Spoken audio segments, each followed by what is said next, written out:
آپس میں فرقوں سے نکل کر دوسرے کے دوست اور بھائی حقیقی طور پر کیسے بن سکتے ہیں؟ آپ مولانا طارق جمیل صاحب اور جتنے بھی، ان کا تو میں نے نام لے لیا، جتنے بھی سیکٹ سے تعلق رکھنے والے بڑے اسکالرز ہیں آپ کی طرح نامور، وہ کیسے ہم آہنگی پیدا کر سکتے ہیں اور ایک ہو سکتے ہیں؟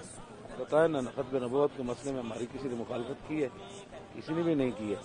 تو کوئی یہ جو گھر کے اندر بھی دو بھائیوں کے اختلاف ہو جاتے ہیں، یہ اختلاف یہ ایسے نہیں ہے کہ جو بیت المقدس کے راستے میں رکاوٹ بن جائے.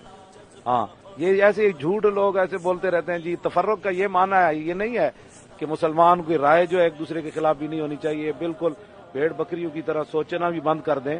سوچ اور فکر تو مسلمانوں کی ہے نا. اور اس میں اختلاف جو ہے دو بھائیوں کے بھی ہو جاتے ہیں. چاروں اماموں کے بھی اختلاف ہوئے، امام احمد بن حنبل کے، امام شافعی کے، امام مالک کے اور امام اعظم ابو حنیفہ کے. لیکن وہ چاروں کے چاروں ایسے ہیں. اختلاف، یہ اختلاف ہونا، یہ تو حضور نے خود فرمایا میری امت میں اختلاف رحمت ہے.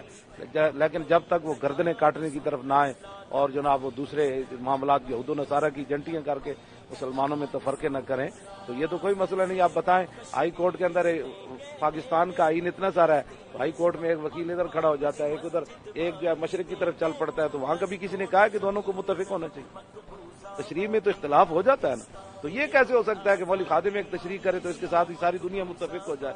ان کی تشریح جدا ہو سکتی ہے. جس طرح آئین کی تشریح کرتے ہوئے کبھی کسی نے کہا کہ سارے وکیلوں کو ایسے ہو جانا چاہیے؟ تو پھر یہ کیا بات ہوئی کہ سارے قرآن پڑھنے والوں کی رائے ایک ہی ہونی چاہیے؟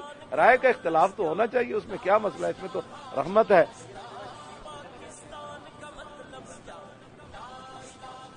اس کو بھی حل کیا جا سکتا ہے جب دین آئے گا نا.